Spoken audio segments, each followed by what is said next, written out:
தனுசு ராசி மற்றும் தனுசு லக்ன அன்பர்களுக்கு இந்த ஜூலை மாத கிரக நிலைகள் 3ஆம் வீட்டில் சனி பகவான், 4ஆம் வீட்டில் ராகு, 5ல் செவ்வாய், 6ல் குரு, 7ல் சூரியன் சுக்கிரன், 8ல் புதன் அண்ட் 10ஆம் வீட்டில் கேது.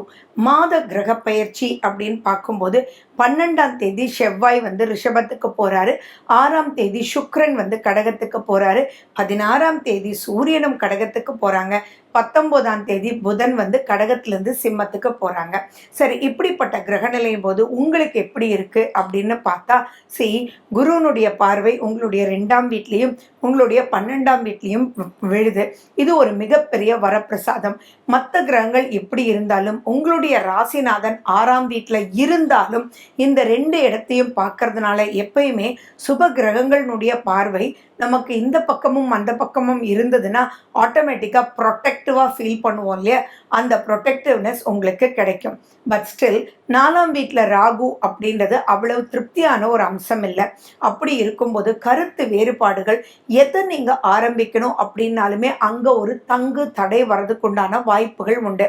இது எப்படி நம்ம சொல்லணும் அப்படின்னா, ஃபார் எக்ஸாம்பிள் ஒரு ப்ராஜெக்டை சப்மிட் பண்ணுறதுக்காக நீங்கள் உங்களுக்கு அதுக்குரிய ஆஃபீஸருக்கு நீங்கள் கால் பண்ணுவீங்க. ஆனால் அந்த ஆஃபீஸர் அப்போ ஃபோனை பார்த்துருக்க மாட்டார். ஆனால் உங்களை கூப்பிட்டு பயங்கரமாக திட்டுவார் அல்லது உங்களை ஃபயரே பண்ணிடுவார். இதுக்குண்டான காலகட்டம் தான் இந்த காலகட்டம். ஏன்னா அந்த குரு அங்கே மறைஞ்சிருக்கார். பட் ஸ்டில் அதை நீங்கள் முயற்சி எடுத்து மறுபடியும் பண்ணணும். அப்போ சுகமாக எந்த ஒரு விஷயம் செஞ்சாலுமே அந்த இடத்துல தள்ளி போகிறதுக்கும் தடைகள் வர்றதுக்கும் அந்த தடையினால் தாமதம் புரியாமல் இருக்கிறதுக்கு அதீத வாய்ப்புகள் இருக்குது. ஸோ நீங்கள் என்ன பண்ணணும்னா விடாமுயற்சியாக ப்ரொசீட் பண்ணணும். நீங்கள் பண்ணீங்க அப்படின்ற ஸ்க்ரீன்ஷாட்ஸ் எடுத்துகிட்டு அவருக்கு அனுப்பிச்சி விடணும். அவர் பார்க்குறதுக்கு முன்னாடியே உங்களை ஃபயர் பண்ணுறதுக்கு முன்னாடியே இதெல்லாம் தான் நீங்கள் பண்ணணும். ஏன்னா நிறைய தனுசு ராசி அன்பர்கள் கேட்குறது, என்ன மேடம் 7.5 சனி முடிஞ்சிடுச்சு ஆனால் எந்த ஒரு லாபமே இல்லையே, ஒரு மாதிரி இருக்குது அப்படின்னு கேட்குறீங்க இல்லையா. கொஞ்ச நாள் வெயிட் பண்ணுங்க, ஆட்டோமேட்டிக்காக உங்களுக்கு ரொம்ப ப்ளஸ் பவர் வந்துடும். 7ஆம் வீட்டில் சூரியனும் சுக்கிரனும் போய் உட்கார்ந்துட்டு இருக்கு. அப்போ அந்த இடத்துலையும் பார்த்தீங்கன்னா எப்பயுமே 7ல் சூரியன் சுக்கிரன் அவ்வளவு சுகம் இல்லை. ஸோ தயவு செஞ்சு நீங்கள் ஃபர்ஸ்ட் ஹாஃபில் திருமணம் சம்பந்தமான முடிவுகள் எதுவுமே எடுக்க வேண்டாம். 7ல் சூரியன் சுக்கிரன் கலத்தர ஸ்தானத்தில் அப்படின்றது ஒரு சிறப்பான பலனை கொடுக்கக்கூடிய அமைப்பில் இருக்காது. நீங்கள் ஒன்று நினைக்க அது ஒன்று நடந்துடும். ஸோ இதெல்லாம் மாத பலன் தானே. ஸோ இந்த மாதத்தில் அல்லது இப்போ தான் உங்களுக்கு கல்யாணம் ஆயிருக்கு அப்படின்ற பட்சத்தில் தயவு செஞ்சு புது மன தம்பதிகள் முடிவுகள் எதுவும் உங்களுடைய லைஃப் பார்ட்னரை பற்றி எடுத்துட வேண்டாம். கொஞ்சம் தள்ளி போடுங்க. உங்களாலேயே சில ஆரோக்கிய குறைபாடுகள் உங்களுடைய லைஃப் பார்ட்னருக்கு வர வாய்ப்பு இருக்குது. என்னம்மா இது கல்யாணம் ஆன நாள்லேருந்து அவர் தலைவலின்னு படுத்துக்கிட்டே இருக்காரு, ஒன்றுமே புரியலம்மா, எப்போ பார்த்தாலும் ஏதோ ஒரு பிரச்சனையை சொல்லிகிட்டே இருக்காரு, வேண்டாம்மா எனக்கு அப்படின்ற முடிவுகளெல்லாம் அவசரப்பட்டு எடுக்கக்கூடாது. வாழ்க்கைன்றது ஒரு அழகான ஒரு சரித்திரம். அதுவும் இப்போ எல்லாம் பார்த்தீங்கன்னா வாழ்க்கை எவ்வளோ ஸ்பீடாக ஓடுது இல்லையா. நம்ம சொல்கிறோம் காலையில் வந்துடுச்சு, டக்குன்னு பார்த்தா நைட் போச்சு, ஏன்னாப்பா சண்டே இப்போ தான் வந்தது, அடுத்த சண்டே வந்துடுச்சா அப்படின்ற கட்டத்தில் இருக்கும். ரொம்ப ரொம்ப ரொம்ப ரொம்ப சீக்கிரமாக போயிட்டுருக்கு, ரொம்ப ஃபாஸ்ட்டாக போயிட்டுருக்கு.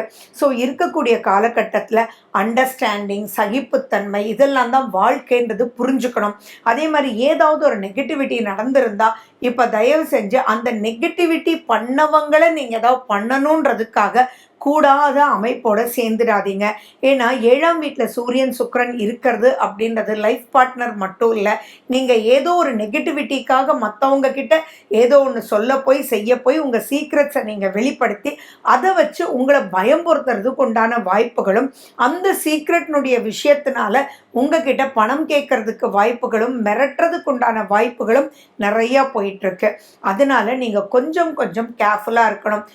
இந்த இடத்துல தான் குருவும் சுக்கிரனும், குருனுடைய வீடு 7ல் சுக்கிரன்றது ஞாபகம் வச்சுக்கணும். பட் ஸ்டில் பார்த்தீங்கன்னா குரு உங்களுக்கு 2ஆம் வீட்டையும் 12ஐயும் பார்க்கறதுனால விரய ஸ்தானத்திலேயே அவருடைய பார்வை இருக்கிறதுனால விரயத்தை குறைப்பார்.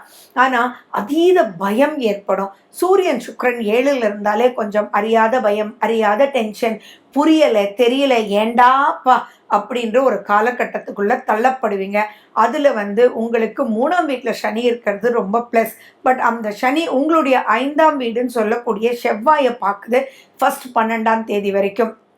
அந்த காலகட்டம் ரொம்ப ரொம்ப எச்சரிக்கையாக இருக்கணும். நீங்கள் எதுலேயாவது போய் சிக்கிடாதீங்க.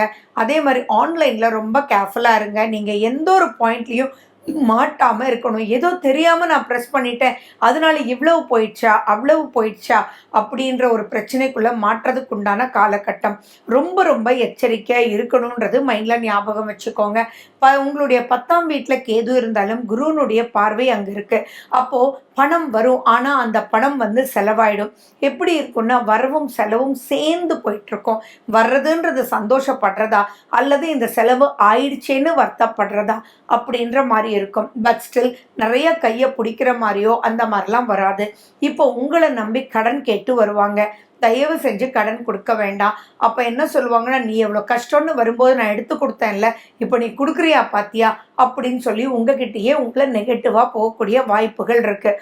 பட் ஸ்டில் நீங்கள் அந்த இடத்துல இல்லைப்பா எனக்கு இப்போ கொடுக்க முடியாத சூழ்நிலை இருக்குப்பா, தப்பாக நினச்சிக்காத அப்படின்னு எப்படி சமாளிக்கணுமோ அந்த இடத்துல நீங்கள் சமாளித்து வரணும். அப்படி இல்லைன்னா ரிட்டர்ன் எதிர்பார்க்காம நீங்கள் கொடுத்துட்டு நீ அப்படியே வச்சுக்கோப்பா, அந்த சமயத்தில் நீ எனக்கு உதவி பண்ண, அதாவது அந்த நேரத்தில் உதவி பண்ணது உன்னை தவிர வேறு யாரும் இல்லை, நீ ஃப்ரீயாகவே வச்சுக்கோப்பான்னு கொடுத்துடுறது ரொம்ப சிறப்பு. ஏன்னா அது கண்டிப்பாக உங்களுக்கு வராது, கேட்டாலும் மிகப்பெரிய பிரச்சனைக்குள்ளே போகும். ஸோ அதை நீங்கள் பெருவிதமாக நீங்கள் மெச்சோர்டாக அதை அப்படியே கொடுத்துடலாம். ஏன் ஃபார் எக்ஸாம்பிள் அவங்க உங்களுக்கு ஒரு 50,000 ரூபா கேட்குறாங்கன்னா நீங்கள் ஒரு 10,000 ரூபாயை கொடுத்துட்டு இந்த 10,000 எனக்கு ரிட்டர்னே கொடுக்க வேண்டாம்னு சொல்லும்போது கூட அங்கே பாசிட்டிவான ஒரு ஆட்டிடியூட் ஏற்படும். உங்களுடைய ஆரோக்கியத்துலேயும் கொஞ்சம் நீங்கள் கேர்ஃபுல்லாக இருக்கணும். நீங்கள் ஏன்னா 8ஆம் வீட்டில் புதன் இருக்கார். 8ஆம் வீட்டில் புதன் அப்படின்னு சொல்லும்போது நரம்பு சம்மந்தமான கோளாறு, அதே மாதிரி ஹீட் சம்மந்தமான ப்ராப்ளம்ஸ் எல்லாம் இருக்கிறதுக்கு வாய்ப்புகள் இருக்குது. யாருக்கெல்லாம் வெரிகோஸ் வெயின் இருக்கோ அவங்கெல்லாம் கொஞ்சம் எச்சரிக்கையாக பார்த்துக்கோங்க. அடி வயிறு பிரச்சனை வர்றதுக்கு உண்டான வாய்ப்புகள் இருக்குது. ஸோ அதுக்குண்டான உணவு வகைகளும் உங்கள் சுய ஜாதகத்தில் உங்களுக்கு ஆரோக்கிய கோளாறுகள் என்னென்ன இருக்கோ அதெல்லாம் தலை தூக்கிறதுக்கு உண்டான அமைப்புகளும் இருக்குது. ஸோ இதிலெல்லாம் நீங்கள் கொஞ்சம் எச்சரிக்கையாக இருக்கணும். அந்த எச்சரிக்கைன்ற விஷயம் இருந்துட்டிங்கன்னா செகண்ட் ஹாஃபில் நிறைய விஷயங்கள் பாசிட்டிவாக இருக்கும். பட் ஆன் தி ஹோல் பார்த்தீங்கன்னா கொஞ்சம் கேர்ஃபுல்லாக இருக்கக்கூடிய காலகட்டம் தான். உங்களுக்கு கடகராசிக்கு சந்திரன் வரும்போது தான் சந்திராஷ்டமம். அங்கே தான் உங்களுக்கு புதன் இருக்க போகிறாரு. அப்புறம் புதன் 19ஆம் தேதி சிம்மத்துக்கு வந்துடுவார். ஸோ சந்திராஷ்டம நாட்களில் ரொம்ப ரொம்ப ஒதுங்கி இருங்க. மனசை சஞ்சலத்துக்குள்ளே உள்ளாகாடுறீங்க. கோயிலுக்கு போயிட்டு வாங்க. குரு பகவானுடைய கோயிலுக்கு பிரார்த்தனை பண்ணுங்க. செவ்வாயினுடைய கோயிலுக்கு போயிட்டு வாங்க. உங்கள் ஊருக்கு பக்கத்தில் வீட்டுக்கு பக்கத்தில் இருக்கக்கூடிய பழமை வாய்ந்த நல்ல பூஜை புனஸ்காரம் செய்யக்கூடிய செவ்வாயினுடைய முருகனுடைய கோயிலுக்கு நீங்கள் போங்க. துர்கையினுடைய வழிபாடுகள் நீங்கள் பண்ணுங்க. கொஞ்சம் இந்த மாதம் குழப்பம் நிறைந்த மாதம் தான். எதுலேயும் சிக்கிடாதீங்க, யாரையும் நம்பிடாதீங்க. உங்களுக்கு பிரச்சனை பண்ணவங்களுக்கு நீங்கள் பிரச்சனை பண்ணணும்னு சொல்லி நீங்கள் மாட்டிக்கக்கூடிய ஒரு மிகப்பெரிய காலகட்டம். ஸோ இதில் எச்சரிக்கையாக இருந்துட்டீங்க அப்படின்னா எந்த விதத்துலேயும் பயம் பாதிப்புகள் இல்லை. புரோட்டீன் சம்மந்தமான உணவு அதிகமாக நீங்கள் சாப்பிடுங்க. கால்சியம் சம்மந்தமான உணவு அதிகமாக நீங்கள் எடுத்துக்கோங்க. இதெல்லாம் நீங்கள் பேலன்ஸ் பண்ணிவிட்டு க்ரீன் கலர் ஃபுட்ஸ், நல்லா ஃபோட்டோசிந்தசிஸ் எதில் அதிகமாக இருக்கோ அதை நீங்கள் உட்கொள்ளும் போது ஆட்டோமேட்டிக்காக இதெல்லாம் சமாளித்து ஈஸியாக உங்களால் வந்துட முடியும். ஜூலை மாத விசேஷ நாட்களை பற்றி தான் நம்ம பார்க்க போகிறோம். 3 ஏகாதேசி வருது. 2, 17, 31. 5ஆம் தேதி அமாவாசை, 7ஆம் தேதி சந்திர தரிசனம், 9ஆம் தேதி சதுர்த்தி விரதம், 11ஆம் தேதி ஷஷ்டி, 14ஆம் தேதி சுதர்சன ஜெயந்தியும் அஷ்டமியும், 15ஆம் தேதி நவமி, 16ஆம் தேதி ஆடி மாத பிறப்பு, தக்ஷணாயன புண்ணிய காலம் ஆரம்பம், 19ஆம் தேதி பிரதோஷம், 21ஆம் தேதி ஆடி தபசு பௌர்ணமி, 24ஆம் தேதி சங்கடஹர சதுர்த்தி, 27ஆம் தேதி வாஸ்து நாள் காலையில் 6:52 8:22 வரைக்கும், 28ஆம் தேதி அஷ்டமி, 29ஆம் தேதி கிருத்திகை. இதில் 14ஆம் தேதி சுதர்சன ஜெயந்தி.